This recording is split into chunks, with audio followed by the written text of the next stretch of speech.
James had always believed in love as the quiet, unwavering anchor of life. He believed that marriage was a promise of understanding, of companionship through storms and sunlit days alike. But as the years passed, he realized love could also become a prison. From the very beginning, Anna had been different. She had an intensity that drew people in, a sharp wit that made her the life of any room.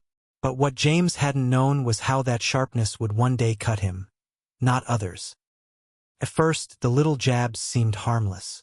She would tease him about his clumsiness or his old-fashioned ways.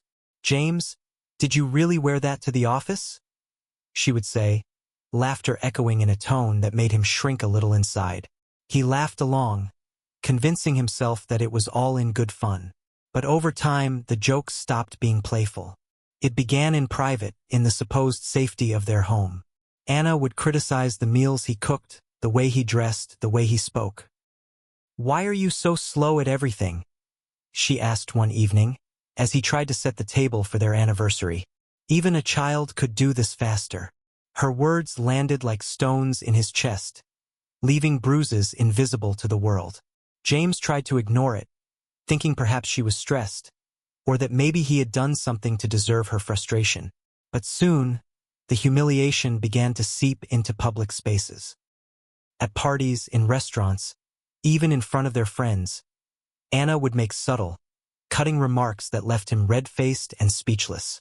He became a man trapped inside his own body, unable to defend himself, unable to speak, and slowly, unable to breathe. The isolation grew. Friends stopped inviting them, assuming the tension between the couple was mutual.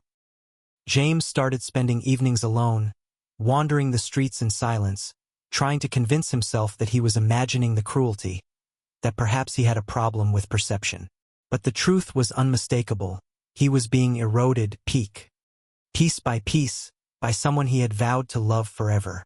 Work became his refuge. In the office, he could pretend to be competent and respected. There, he was not a target of ridicule. But even that escape was temporary. Late-night calls and messages from Anna would pull him back into the storm. "You think you can escape me?" she wrote one night. "You're nothing without me. Don't forget it." It wasn't just words. James felt the weight of despair pressing down on him every morning when he woke. The man in the mirror seemed a stranger, someone fragile, broken, and invisible. He wondered if anyone could ever truly understand the pain of being diminished by the person who should have been your greatest ally. Yet, amidst the torment, there were brief flashes of hope. James would remember their early days, the gentle touches, the quiet laughter in the kitchen, the shared dreams of a life together. Those memories became a lifeline, tiny sparks of light in an otherwise suffocating darkness.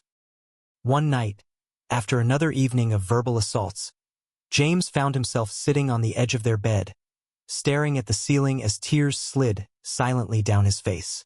He realized that he had a choice: to continue existing in a cycle of humiliation or to reclaim his life, no matter how painful the path might be. The decision wasn't easy. Fear and love were tangled in a knot that refused to unravel. But slowly, with quiet determination, James began to assert himself. Not with shouting or anger, but with small acts of self-respect. He stopped answering her late-night calls. He spoke calmly but firmly when she tried to insult him. He sought therapy, finding solace in someone who listened without judgment, someone who reminded him that his worth wasn't defined by another's cruelty.